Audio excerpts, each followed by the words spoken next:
সবাইকে হ্যালো।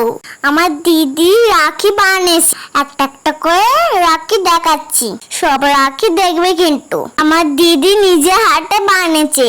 আমি